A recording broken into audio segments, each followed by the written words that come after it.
नमस्कार बच्चों, रहीम के धुएं इस पाठ में फिर से एक बार आपका स्वागत है। आज हम पिछले इस पाठ्य पुस्तक से पाठ क्रमांक 12वां पढ़ने जा रहे हैं, जिसका शीर्षक है रहीम के दोहे। रहीम के दोहे इस पाठ का ये सेशन क्रमांक दूसरा है। इसके पहले सेशन में हमने रहीम के 3 दोहों को विस्तार से पढ़ा है। अब हम दोहा क्रमांक तीसरा जो हमने पढ़ा था उसका अर्थ और सीख समझेंगे। उसके बाद इसके अगले दोहों को हम विस्तार से पढ़ेंगे। दोहा क्रमांक तीसरा आपका था, रहीमन धागा प्रेम का मत तोड़ो चटकार, टूटे पे फिर ना जुड़े, जुड़े गांठ पड़ी जाए। तो इसका अर्थ होगा, रहीम जी ने कहा है कि प्यार का नाता नाजुक होता है, उसे तोड़ना उचित नहीं होता। अगर ये धागा एक बार टूट जाता है तो फिर इसे मिलाना मुश्किल होता है, और यदि मिल भी जाए तो टूटे हुए धागों के बीच गांठ पड़ जाती है। अब इस दोहे से हमें क्या सीख मिलती है? तो रहीम दास जी के इस दोहे से हमें सीख मिलती है कि हमें रिश्तों की कदर करनी चाहिए और एक दूसरे के प्रति आदर सम्मान का भाव रखना चाहिए, क्योंकि एक बार अगर रिश्ता टूट जाता है तो फिर कितनी भी कोशिश क्यों न कर ले, यह जोड़ा नहीं जा सकता। अब हम दोहा क्रमांक 4 पढ़ेंगे विस्तार के साथ, उसके बाद उसका अर्थ समझेंगे। दोहा क्रमांक 4 है, तरुवर फल नहीं खाते है, सरवर पेहे न पानी, कहीं रहीम पर काज ही, संपत्ति संचय सुजान। अब देखिए यहाँ पर कवि कह रहे हैं कि तरुवर का अर्थ क्या होता है कि वृक्ष, जो बड़े बड़े वृक्ष होते हैं उसे हम तरुवर कहते हैं। और सरवर का अर्थ क्या होता है? तालाब, सरोवर भी बोलते हैं हम उसे, तालाब या नदी। अब यहाँ पर सुजान किसे कहा गया है? सज्जन व्यक्तियों को।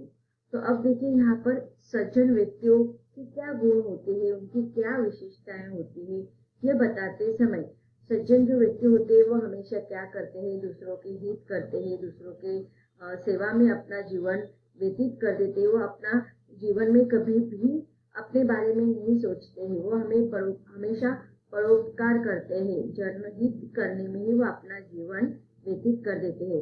वो अब किसी भी प्रकार की उन्हें धन संपत्ति से, मान सम्मान से, प्रतिष्ठा से, किसी भी प्रकार से उनका संबंध नहीं होता है।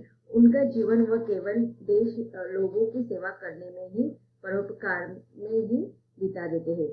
तो यह बात समझाने के लिए कवि रहीम जी इन्होंने हमें 2 उदाहरण दिए हैं। एक तो तरुवर अर्थात वृक्ष का, और दूसरा है सरोवर अर्थात तालाब और नदी का। अब देखिए तरुवर अर्थात वृक्ष जो होते हैं, कवि कहते हैं कि तरुवर फल नहीं खाते। अब देखिए वृक्ष पर कितने सारे फल लगे हुए होते हैं, वह फल कौन खाते हैं? दूसरे लोग खाते हैं, लेकिन स्वयं वृक्ष उस फल का आस्वाद लेते हैं? बिल्कुल भी नहीं। अब देखिए वृक्ष क्या करते हैं? धूप में, कड़ी धूप में हमें छाया देते हैं, और बरसात का ऋतु हो, धूप की ऋतु हो या ठंड की ऋतु हो, हर मौसम में वह क्या करते हैं? दूसरों की सेवा करते रहते हैं। तो अपना पूरा जीवन वह क्या करते हैं? परोपकार करते हैं। वृक्ष भी क्या करते हैं? अपना पूरा जीवन दूसरों के हित के लिए, धूप में अगर जाते हैं तो वो छाया देते हैं। अगर कड़ी धूप से बचने के लिए हमें वृक्ष की सहायता होती है। वृक्ष के द्वारा हमें ऑक्सीजन मिलता है, प्रदूषण कम होता है। इसके साथ साथ बरसात के लिए भी हमें वृक्षों की बहुत मदद होती है। तो ऐसे वृक्ष के जो उपयोग होता है वह खुद स्वयं के लिए नहीं करता है। अब वो कड़ी धूप में खुद खड़ा होता है, लेकिन दूसरों को ठंडी छाया देता है। उसके ऊपर जितने भी फल आते हैं, वो वृक्ष पर देखो कितने सारे पक्षी बैठते हैं, तो वो पक्षी उस फलों को खाते हैं। मनुष्य उस फलों का आस्वाद लेते हैं, लेकिन स्वयं वृक्ष अपने फलों को नहीं खाता है, तो उस फलों का आस्वाद दूसरे लेते हैं। तो इस प्रकार वह क्या करता है? वृक्ष परोपकार का कार्य करता है, दूसरों का हित करता है। अब दूसरा उदाहरण कवि देते हैं, सरवर पीहे न पानी। सरवर, अब तालाब भी देखो क्या करता है? तालाब के अंदर इतना ढेर सारा पानी होता है, लेकिन उसकी प्यास वो खुद नहीं बुझाता है। वो क्या करता है? दूसरों की पैसे की प्यास वो बुझाता है, दूसरे लोगों की प्यास वो बुझाता है। उस तालाब में देखो पशु पक्षी आते हैं पानी पीने के लिए, हर प्रकार के जानवर अपने प्यास बुझाने के लिए तालाब नदी का या तालाब का पानी पीते हैं। मनुष्य भी अपनी प्यास बुझाने के लिए नदी या तालाब का पानी पीता है। लेकिन सरोवर जो होता है वह स्वयं के पानी नहीं पीता है। तो उसी प्रकार कहीं रहीम पर काज हित, अर्थात पर काज हित का अर्थ होता है परकाज मतलब दूसरों के हित करना, दूसरों की सेवा करना। उसी प्रकार संपत्ति संचय सुजान, तो सज्जन लोग भी अगर संपत्ति इकट्ठा करते हैं तो वह स्वयं के लिए नहीं करते बल्कि परोपकार के लिए वह धन संचय करते हैं। अगर उन्हें धन संचय की जरूरत पड़ती है तो वह उसका उपयोग स्वयं के लिए नहीं करके दूसरों के हित के लिए करते हैं। अब हम इस दोहे का अर्थ और इस दोहे के माध्यम से हमें क्या संदेश मिलता है यह पढ़ेंगे। पेड़, इसका अर्थ देखिए, इस दोहे का अर्थ है पेड़ अपने फल खुद नहीं खाते और नदियां भी अपना पानी स्वयं नहीं पीती है। इसी तरह अच्छा व्यक्ति वो है जो दूसरों को दान के कार्य के लिए अपनी संपत्ति को खर्च करते हैं। इस दोहे से हमें क्या सीख मिलती है? रहीम दास जी के इस दोहे से हमें सीख मिलती है कि हमें सदैव दूसरों की भलाई के लिए तत्पर रहना चाहिए और जरूरतमंद लोगों की सेवा करनी चाहिए, तभी हम एक अच्छे इंसान कहलाएंगे। अब अगला दोहा हम विस्तार से पढ़ेंगे। अगला दोहा है दोहा क्रमांक 5। रहीम देखी बड़ेन को लघु न दीजिए दारी, जहाँ काम आवे सुई कहाँ करे तरवारी। अब देखिए यहाँ पर कवि ने किसी भी वस्तु को या व्यक्ति को हमें हीन नहीं समझना चाहिए, कम महत्व नहीं देना चाहिए। हर वस्तु की अपनी एक अहमियत होती है, अपना एक महत्व होता है, चाहे वो वस्तु छोटी हो चाहे वो वस्तु बड़ी हो। उसी प्रकार मनुष्य का भी वैसा ही होता है, चाहे व्यक्ति अमीर हो गरीब हो कैसा भी हो, ज्ञानी हो अज्ञानी हो, उसका कोई ना कोई महत्व अवश्य होता है। इसीलिए हमें सबके साथ समानता का व्यवहार करना चाहिए। यह बात समझाते हुए कवि कहते हैं कि रहीम देखी बड़ेन को लघु न दीजिए डाली, कि हम क्या करते हैं, कभी कभी बड़ी वस्तु को देखकर छोटी वस्तुओं को फेंक देते हैं और कभी कभी हमें उस पता नहीं कि उस छोटी वस्तु का हमें कब उसका उपयोग हो जाएगा हमें पता नहीं चलता है। अब यह बात समझाने के लिए कवि ने हमें सुई का और तलवार का उदाहरण दिया। कवि कहते हैं कि जहाँ काम आवे सुई कहाँ करे तरवारी। अब देखिए तलवार और सुई को अगर हम देखते हैं तो सुई के सामने तलवार का बहुत अधिक महत्व होता है, या तलवार के सामने सुई बहुत ही क्षुद्र हम समझते हैं। लेकिन हम तलवार का उपयोग युद्ध के समय कर सकते हैं, तो हर स्थान पर हम तलवार का उपयोग नहीं कर सकते हैं। अगर हमारे किसी भी प्रकार से अगर कपड़ा सिलाना होगा तो उस कपड़े सिलाने के लिए क्या हम तलवार का उपयोग करेंगे? नहीं, सुई बड़े ही देखने में छोटी लगती है। अब सुई दिखने में भले ही छोटी लगती है लेकिन कपड़े सिलाने के लिए हम तलवार का तो उपयोग नहीं कर सकते हैं। तलवार से कभी आपने सुना है, देखा है दर्जी कपड़े सिलता है जो है तलवार से सिलता है? नहीं। तो हर वस्तु का, जैसे कि कपड़े सिलाने के लिए हमें सुई की आवश्यकता होती है, तो हर एक वस्तु का चाहे वो छोटी हो या बड़ी हो उसका अलग से महत्व होता है। हमें किसी भी तरह के वस्तुओं को ही नहीं बल्कि किसी भी प्रकार के मानव को हमें हीन नहीं समझना चाहिए, क्योंकि हर स्थान पर हर व्यक्ति का और हर वस्तु का एक अलग महत्व होता है। अब देखिए जो छोटा तिनका जो होता है उसे तो हम क्या कहते हैं, उसकी तरफ नजरअंदाज कर देते हैं, लेकिन उस तिनके में इतना सामर्थ्य होता है कि अगर वो हमारे आंख में चला जाए तो उसकी चुभन से हम रो देते हैं। उसको निकालने के लिए हमें कितना श्रम लेना पड़ता है। तो हर वस्तु का, हर व्यक्ति का एक अलग महत्व होता है, चाहे वो छोटा हो या बड़ा हो। अब हम इसके अर्थ को समझते हैं। इस दोहे का अर्थ है कि बड़ी वस्तुओं को देखकर छोटी वस्तुओं को फेंक नहीं देना चाहिए। यह छोटी सी सुई काम आती है, वही बड़ी तलवार क्या कर सकती है। अब इस दोहे से हमें क्या सीख मिलता है? तो रहीम दास जी की इस दोहे से हमें यह शिक्षा मिलती है कि हमें हर चीज के महत्व को समझना चाहिए, क्योंकि अलग अलग चीजों का अपना अलग महत्व होता है। उदाहरण के लिए जहाँ सुई का इस्तेमाल किया जाना है वहाँ तलवार क्या काम आएगी? बिल्कुल भी नहीं। अब हम इसके अगले दोहे को विस्तार से पढ़ते हैं।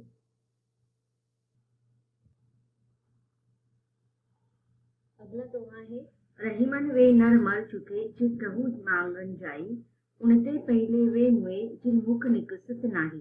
अब देखिए इस दोहे में कवि कहते हैं कि मनुष्य को कभी भी दूसरे की सहायता नहीं लेनी चाहिए, दूसरे की मदद नहीं लेनी चाहिए।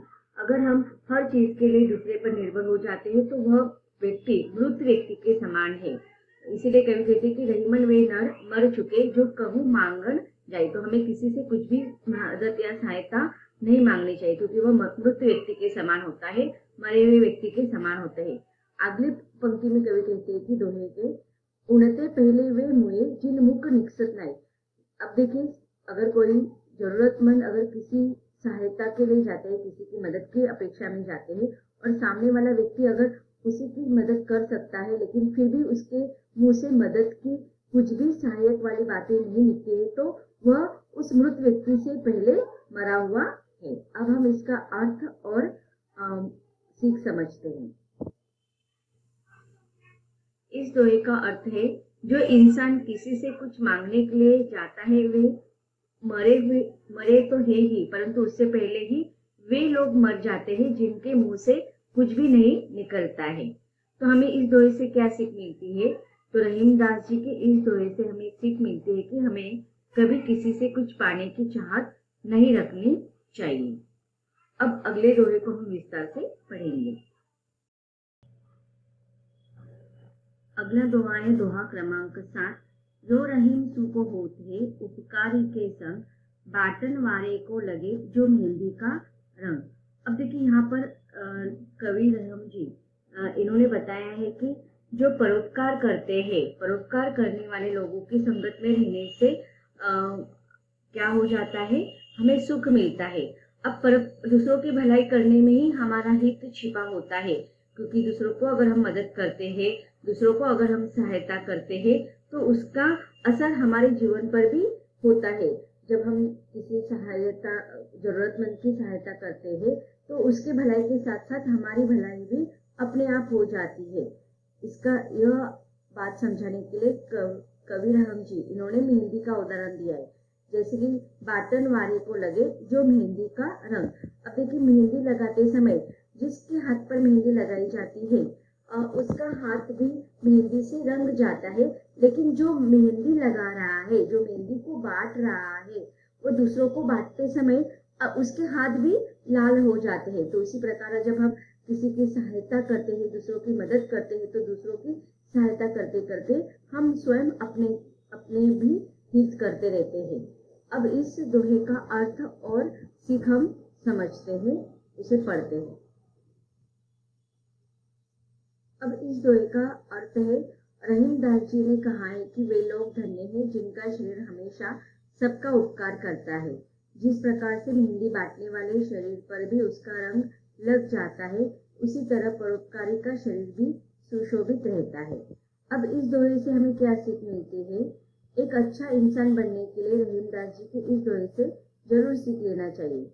दूसरों की मदद करने से सिर्फ न भलाई मिलती है, बल्कि परोपकारी और सज्जन पुरुष का शरीर और अधिक सुंदर और सुशोभित रहता है, क्योंकि दूसरों की भलाई में ही खुद की भलाई छिपी रहती है। अब इस पाठ के अंतिम दोहे को हम विस्तार से समझते हैं। अब दोहा क्रमांक 8वां है, जो इस पाठ का अंतिम दोहा है। अंतिम दोहे में कवि रहम जी कहते हैं कि कारज धीरे होत है काहे होत अधीर, समय पाई तरवर फले केतक सींचो नीर।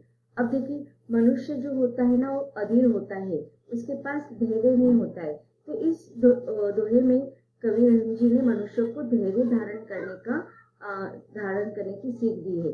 कवि कहते हैं कि क्यों तुम अधीर होते हो, तुम धैर्य धारण करो। कारज धीरे होते हैं काहे होत अधीर। कारज का अर्थ होता है कि कार्य, कि कोई भी कार्य अधीरता के साथ नहीं बल्कि संयम के साथ और धैर्य के साथ हमें करना चाहिए। यह बात समझाने के लिए कवि उदाहरण दे रहे हैं, समय पाई तरुवर फले केतक सिंचो ने। तरुवर वृक्ष कि देखो अगर आज हमने किसी भी वृक्ष की बीज डाली है तो और हम उसे बार बार जल देते रहे, नीर का अर्थ क्या होता है जल, कि उसे हम बार बार सींचते रहते हैं, बार बार पानी देते रहेंगे, तो आजकल में वह बीज क्या बड़ा वृक्ष बन जाएगा? नहीं, उसे थोड़ा समय देना पड़ेगा, थोड़ा समय, हर समय पर हर कार्य होते रहते हैं।